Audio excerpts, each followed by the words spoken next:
Hey, welcome to a new Project Kamp update. And this week we're gonna harvest some potatoes with the neighbors. And we're gonna do some landscaping work around base camp to make a bit more space. But first we're gonna look for a digger. So I'm on my way now to a place where they sell a bunch of them. Welcome to a new update video. Alright, so we've been looking a lot at diggers on the internet, but it's kind of hard to see, and then they're far away and you cannot really check them, or you call them and they're sold. So today we're on a place that sells diggers. I think they do a lot. They sell new diggers, repair diggers, and restore second-hand diggers. So we're gonna have a look to see, know more about diggers. Small digger.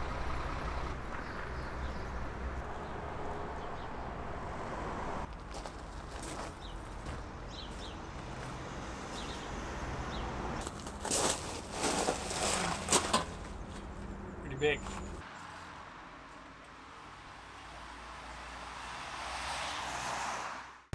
It's like a whole new thing to learn of tools and requirements and how it works, manuals you need to learn.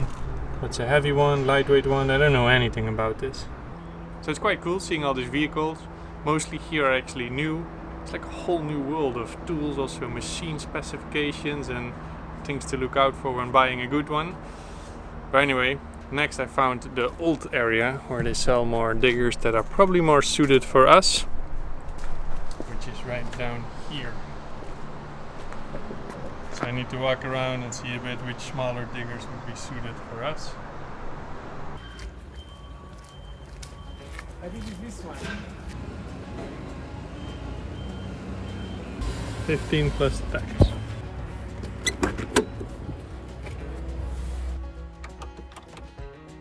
The reason we choose for a smaller digger is, well, on the one hand the budget, but it actually also seems pretty suited for our current setup, because it allows us to shape the land, do water retention projects, dig cables and pipes, and improve the road access.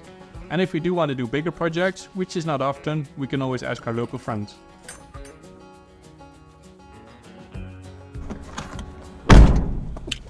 Alright, so here we are back in the car. Didn't really find anything. I guess the budget was slightly too low for us to buy it. Because as always you think we could buy a smaller one, but the amount of landscaping we have to do, the digging of the roots, so the durability of the machine, it's a bit better if we would have a 3.5 ton, and we couldn't get that for that price. So I guess we continue to look, or maybe need to save some more money so we can buy a bigger one, because it does sound like it makes more sense. He also said they often buy in Portugal from the Netherlands, so maybe we'll have a look there, see back home what they're selling. I was hoping to drive home with the digger, 1.5 hour, but nah, later. Okay, so after leaving that place and thinking of diggers, I realized I need to do a bit more searching to find the diggers. So let me show you a bit what's been happening, and I think some interesting move came out of that. So I was looking online into all these diggers to find a suiting model that is not too big, not too small. So this one, for instance, would be too small, a 1.4 ton. We would go more for like a 3 ton model. This was actually quite a nice one, but it was already sold. This one had a lot of, it was pretty worn out. This one was a bit too pricey. So looking at all the models there and browsing online, there weren't that many options that really fitted for what we wanted to. And then something that was still there in my head as well was that many people in Portugal import these big vehicles because they're not produced in Portugal. So I figured I'll have a look on the Dutch website because I'm from there, so it's kind of easy to search. But I also didn't really find those kind of diggers. And then actually on the Portuguese website, back again, because I was keeping an eye on it, I found this pretty cool listing. It really checked all the boxes of the size we wanted, not too many hours, looks very good condition. But then after digging a bit deeper, I realized they're actually having a listing in Portugal, but they sell it from Northern Ireland, but apparently without import taxes because some sort of weird European rule, and they don't have any shipping cost, it's in the price. So it seemed pretty good, but it's also quite a significant amount of money to pay to a company that you never seen. So I was looking a bit into this. So they're called RDS Plant, and they have like a website. Looks pretty legit. What they usually sell is really big stuff, and they do a lot of export and shipping also to Poland and East Europe. But still, this could all be fake. I mean, I know how easy it is to create a website nowadays. Because they said you can also visit, but I don't want to go all the way there. So I was looking onto Google Map, where they are based, which is here. Looks kind of legit in terms of they have a lot of diggers and stuff. Looks like. They even have a bunch of reviews. Not too many, actually. They have like 9 reviews. So could easily be faked as well. Ask some friends or some fake accounts. So then I looked a bit into the online as well. Like you have these other websites. They also have a few reviews, but not too many. Like 5 on this website. I don't even know this or use this. And also it is a registered company in the UK, so an official website. It seems like the company exists, they have a location, the papers are there, but I'm not sure if the guy I'm talking to is actually the guy from the company. And we've also been chatting a little bit more, and he was sending me a lot of pictures of the digger, and overall it looks pretty good for what we need, which is nice. It comes with 3 buckets. I don't know, to be honest, at this point. If I talk with the guy, because we also had a phone call, super nice guy, he explains everything. I told him, how can I know if you're real? He said, I don't know. So I don't know how you go about these things, to be honest. Let me know if you have some ideas. But overall, I think we're up for giving it a try. It's quite a chunk of money. It will be quite risky because we don't know if the company is legit and if it would actually come. There are many things that could go wrong, but it could also just work out. And then we have a good digger. So we had a good night's sleep, and now it's time to actually buy it, because it's the biggest purchase we made so far in Project Kamp. So it's a bit scary. Not sure how it's gonna go, but let's see. But now let's do it. Alright, so money is transferred. Now we need to wait 5 to 7 days before the digger should be here. So hopefully in the next update we can show you more about that. Let's see. And overall, the digger is quite an important thing for us because it's really related to our long-term project of regenerating this piece of land. Because with the digger we can do much more water retention projects. And we have landscaping and regenerating land is a big topic, and another one is also clearing up the vegetation around here. Trevor has been working on that, and he has a new project for that. Yep, so we're going to work on the last patch that we're going to clear in base camp. Maybe it's better if I show you with a map. This is the top view of the area we will work on in this project. We will clear from the closer edge of base camp, where the compost and yoga deck are, up to the road and then the road's edge. Okay, I'm here just on the side of base camp. As you can see, the kitchen's right behind me. Come over here. We'll be starting our project in this area right by the compost. As you can see, it's really overgrown with brambles, a lot of young mimosa. We're going to be taking a lot of that out.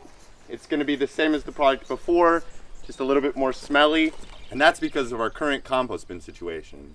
If you have any ideas on how we can improve that, you can check out our research module. The link is in the description.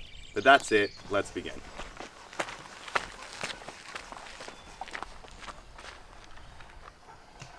Three. Can we say something? No, you just stay still, no? Or do you want to say, this is the team? Stare down. Stare down the camera.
finished the compost area. It's clear enough now that you can see the grass back there. That's where the pond is. Here we've decided to leave a few more trees to strengthen the area right next to the edge of the pond for the root systems to keep this area very stable. Now we're going to be moving on to this area of the project.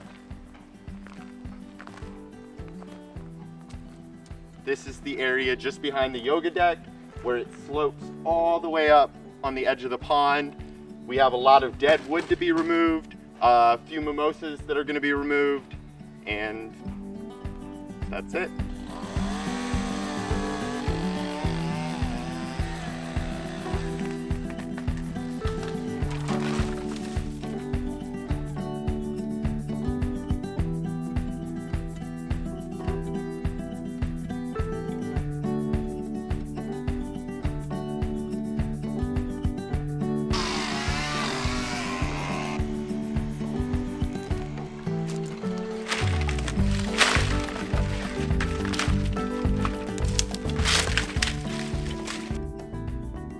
It feels a bit conflicting, all this chopping, because in the short term, you're taking down a lot of trees and affecting the landscape. But in the long term, it helps to protect the land from fires and will also help bring back more biodiversity.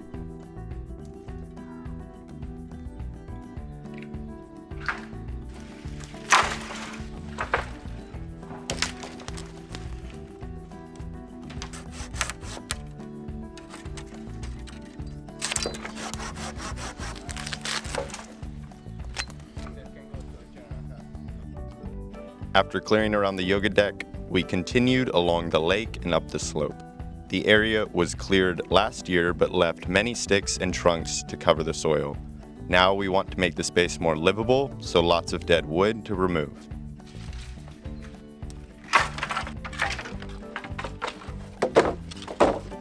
This is the best job ever so far, according to Anselmo. His favorite job, right? Yeah, it is.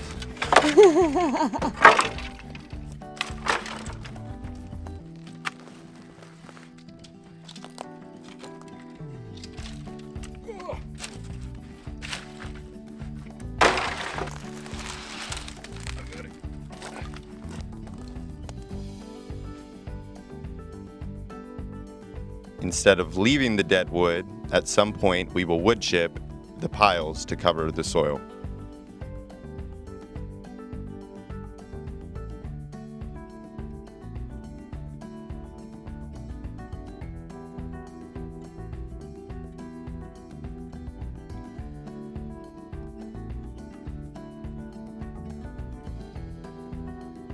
Now the place looks cleaner and with less mimosa, less fuel for a possible fire in the summer. So we're getting close to the pond, clearing this space, and here we're gonna leave all these mimosas a bit more dense than the other parts, so the roots and the plants can hold the soil so it doesn't erode into the pond.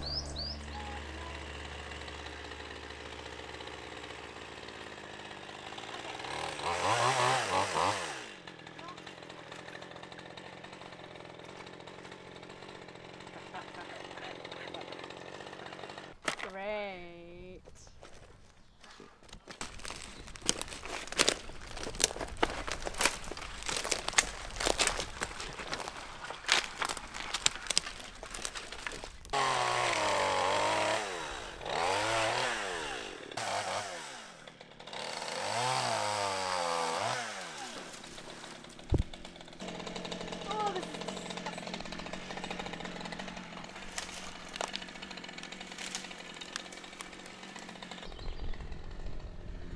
Yum.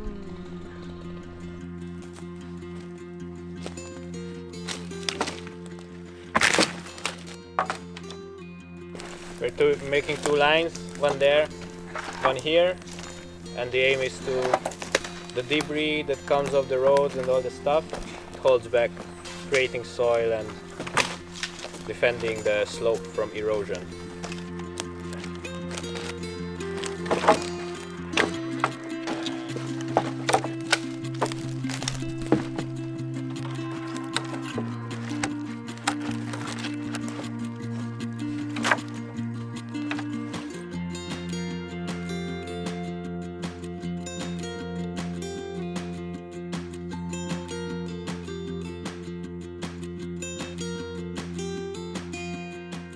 Okay, done? Mm-hmm. You guys do the road? So we are done with our anti-erosion structures. We finished. So now we have these nice little dams.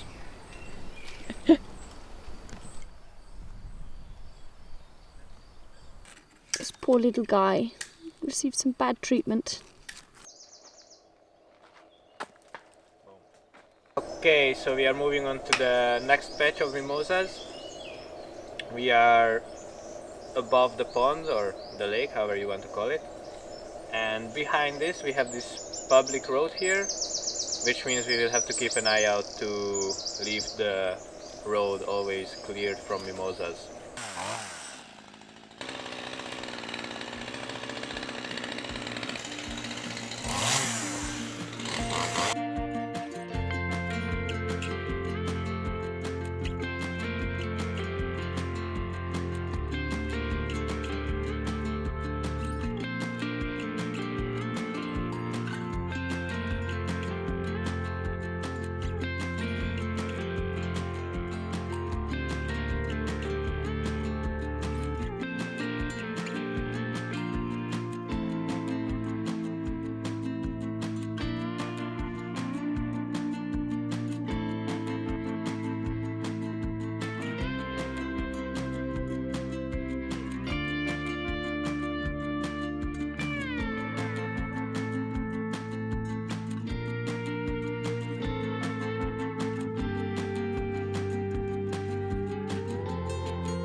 We built another pile of wood that we will have to chip, but there was a little detail left to finish the patch.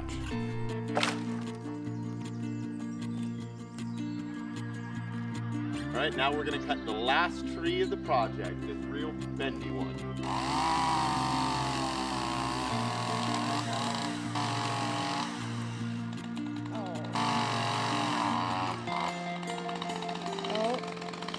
Chainsaw step. I think I'll stay here. I'll just stay and film. I think I really need to make sure the camera's still running.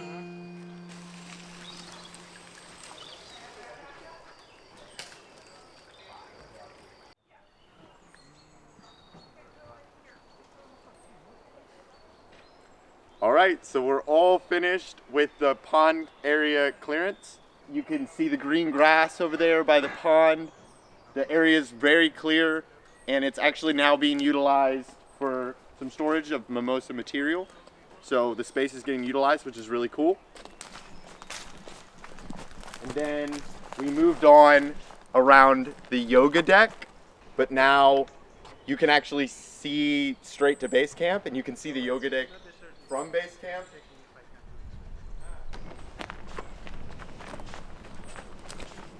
And this area is much more clear now. We took out a lot of the dead wood. There's so much more space on the ground now. And we utilized some of the dead wood for just very basic water retention right alongside the pond.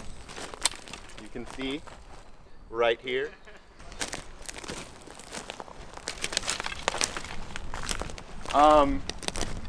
We're not quite sure what we want to use this space for yet, so if you guys have any ideas, comment below. And kind of an interesting thing about this area in comparison to the other areas we've done, there's a lot less baby oaks, which is a little concerning, but with the clearing, hopefully more reforestation can happen. This steep part right at the top of the pond, we just kind of left it how it is. There's already retention in place, and we didn't feel like we needed to mess with it very much. And now we're out on the road. The neighbors are actually really happy. You can see all the way to base camp. from the road now, which means from base camp you can see the road. There used to be a wall of mimosa here. So just here we put some basic retention lines with the slope that goes towards the pond. As you can see, it's much clearer now. The sun shines through. The grass is growing much taller and green, and the whole area looks very nice now. Now that we have some time and this project is finished, let's go help the neighbors seed some potatoes.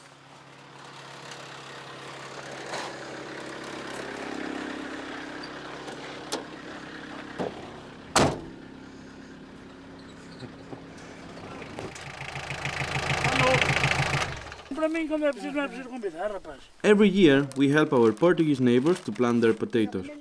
It is really nice to be able to help them and learn their old techniques. Even though they use these chemicals and it's not the kind of agriculture we are aiming for. At least we get some knowledge for the future if we start to grow our own crops.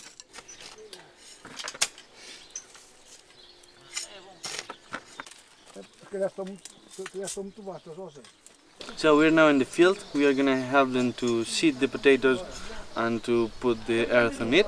So the trenches are ready, and then we are gonna basically put these seeds that are like half potatoes cut already with sprouts on it, and then we cover them with the soil, and then we just need to wait until they grow again.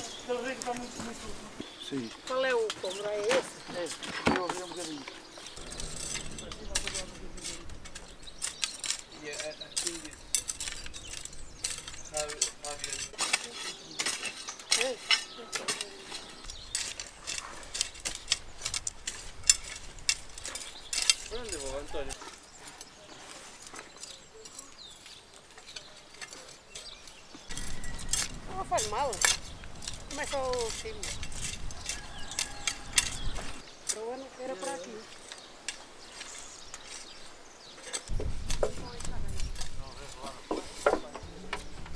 Tem uma merenda boa, que eu estou a trabalhar bem.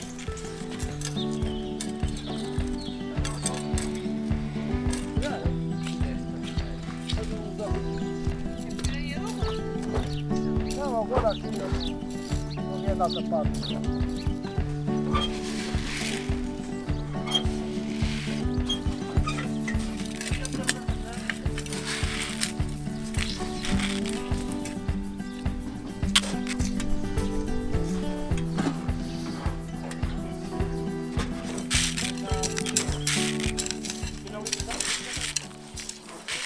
Afternoon finished, job done.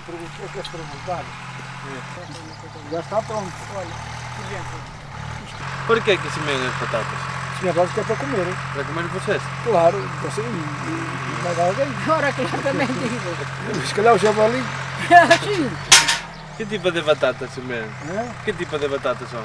É vermelha e branca. Por que essas? Então porque é vermelha e branca?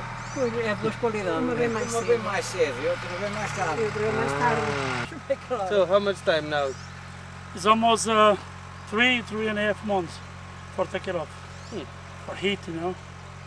And it's hot to come. Yeah. It's good. Yeah. Vem para aqui, Fernando. Good job, eh? Yeah, right now. For heat. Aqui para ficar estabilizado. We the bacalhau.